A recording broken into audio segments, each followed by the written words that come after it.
O leão é conhecido por sua coragem, e com bons motivos. Os leões são os maiores felinos da África. O macho adulto pode pesar até 230 quilos. Já as fêmeas são menores, mas ainda assim podem chegar a pesar 180 quilos. Os leões conseguem caçar animais tão grandes quanto o búfalo e o hipopótamo. Os leões são os únicos felinos que vivem em grupo. Normalmente, os grupos de leões são formados por fêmeas da mesma família, seus filhotes e alguns machos. Leões adultos saudáveis não têm predadores naturais. No entanto, eles têm um inimigo. Quem? Por incrível que pareça, outros leões. Os leões são territoriais. Eles chegam a ponto de atacar e matar outros leões para expandir seu território de caça. Os filhotes também correm perigo. Machos rivais querem ter o controle do bando. Para isso, eles tentam expulsar os machos do bando. E se conseguem isso, eles matam todos os filhotes. Daí, os machos rivais podem ter seus próprios filhotes. Sozinhos, os filhotes são completamente indefesos. Mas os leões fazem de tudo para defender seus filhotes. Tanto o macho quanto a fêmea protegem o bando contra outros leões. Uma mãe defende seus filhotes, mesmo que isso signifique ser ferida ou morta por um leão rival e maior que ela. Várias leoas podem se juntar para defender todos os filhotes, dando a eles mais chances de sobrevivência. Antigamente, os cavalos eram usados em batalhas. Um cavalo galopando era uma arma poderosa. A simples presença deles no campo de batalha intimidava o exército inimigo.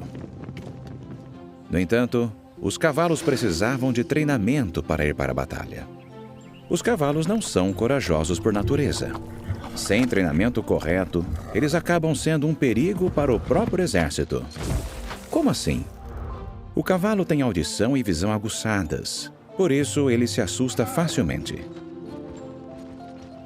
Os cavalos têm um campo de visão de quase 360 graus. Então, nos campos de batalha antigos, os cavalos viam coisas que podiam assustá-los. Por isso, os cavaleiros colocavam um tipo de tapa-olho nos cavalos. Os cavalos usam 16 músculos para movimentar cada orelha. Eles movem as orelhas para ouvir melhor os sons. Um cavalo pode ouvir o som de um perigo antes de um humano. A possibilidade de um cavalo entrar em pânico durante uma batalha era um perigo constante. Exércitos inimigos tentavam assustar os cavalos dos seus adversários para causar confusão. Como um cavalo era treinado para a batalha? Os treinadores faziam o cavalo ver e ouvir as mesmas coisas que encontrariam no campo de batalha. Aos poucos, o cavalo superava o medo. Depois de bem treinado, um cavalo não fugia da guerra. Em vez disso, ele corajosamente corria em direção a ela.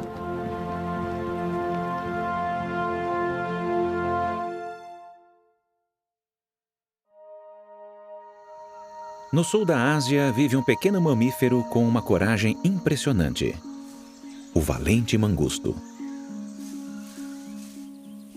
Geralmente, esse animalzinho peludo mede menos de 1 metro, da cabeça à cauda. O mangusto pode não ser grande no tamanho, mas é grande na coragem. Este pequeno predador se alimenta de várias criaturas menores, mas é mais conhecido por se alimentar de cobras venenosas, como a cobra real.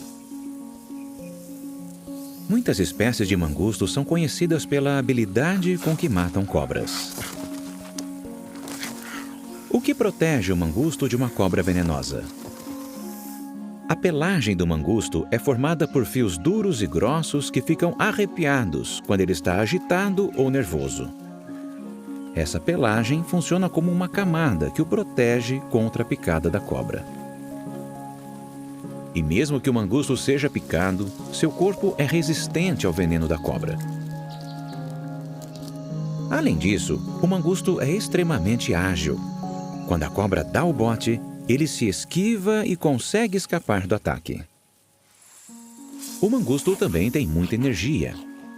Ele luta até que a cobra fique exausta. O mangusto sabe exatamente o ponto fraco da cobra e espera o momento certo para dar sua mordida fatal.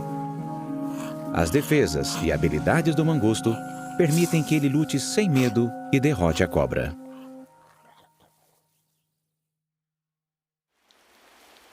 Encontrado somente nas Américas do Norte e do Sul, o beija-flor está entre as menores de todas as aves.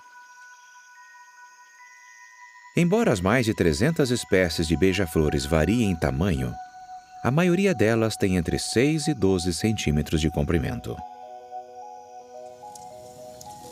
O beija-flor bate as asas tão rápido que os olhos humanos não conseguem enxergá-las nitidamente. Por causa disso, quando estão voando, os beija-flores produzem um zumbido. Quanto menor o beija-flor, mais rápido ele bate as asas.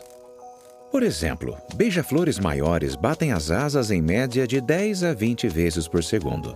Já beija-flores menores batem as asas de 70 a 80 vezes por segundo em um voo normal.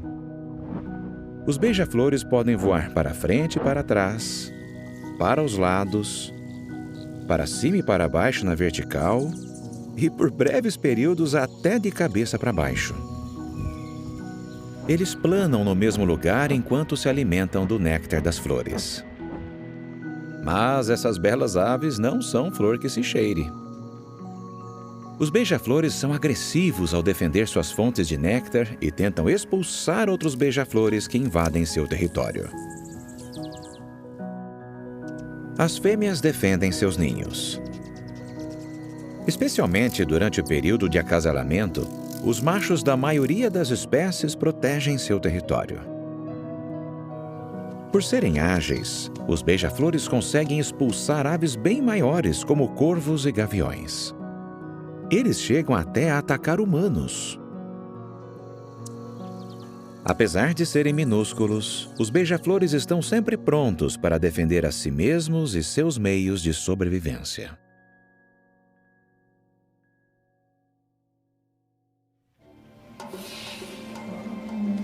Uma manada de elefantes africanos é uma vista impressionante.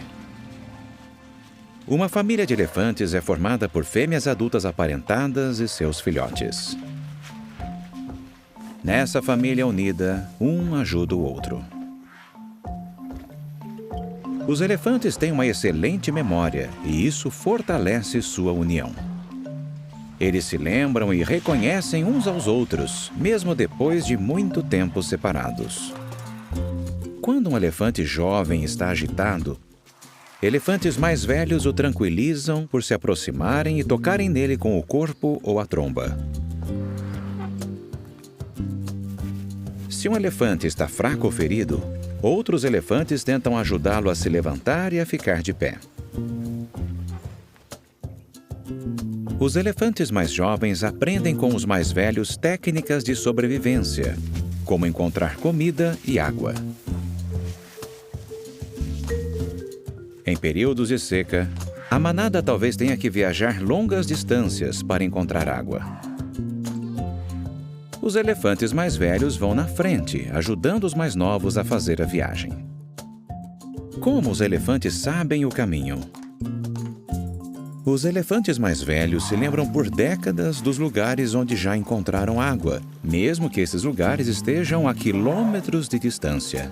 Então, eles ensinam para a geração mais jovem onde ficam esses lugares. A família também oferece proteção contra predadores. Quando atacado, um elefante pode avançar contra o inimigo usando como arma as presas, a tromba e os pés. Para proteger suas crias dos predadores, elefantes adultos formam um círculo em volta delas. Se um membro da manada é gravemente ferido, outros elefantes, incluindo os mais jovens, corajosamente vêm em sua defesa.